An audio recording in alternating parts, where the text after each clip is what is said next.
বাচ্চা আমার অনেক পছন্দ। আমিও বাচ্চা জন্ম দিয়ে বাচ্চার মা হওয়ার স্বাদ গ্রহণ করতে চাই। তাহলে এটাই ফাইনাল থাকলো, আমাদের বাচ্চার স্যারোগেসি মাদার আপনিই হবেন। ডিল।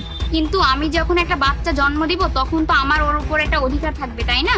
1 সপ্তাহ বা 10 দিন পরে আমি তো বাচ্চার সাথে দেখা করতে যেতে পারি, তাই না? হ্যাঁ, আপনার যখন ইচ্ছা আপনি তখনই যেতে পারবেন।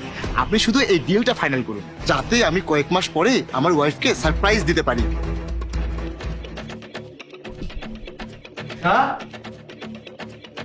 তুমি চলে এসেছো? আরে এসব কি? তুমি প্রেগনেন্ট কিভাবে হতে পারো? তুহিন, ওই স্যারোগেসির মাধ্যমে। স্যারোগেসি মানে? দেখো, তুমি হয়তো বাবা হতে পারবে না, কিন্তু আমি তো মা হতে চাই।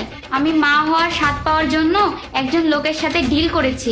ওনার বাচ্চার স্যারোগেসির মাদার হওয়ার জন্য রাজি হয়েছি। হারামজাদি, তোর এই মোটা ফোলানো পেট নিয়ে তুই প্রতিদিন আমার কাছে ঘুরবি আর আমাকে প্রতি মুহূর্তে এটা মনে করাবি যে আমি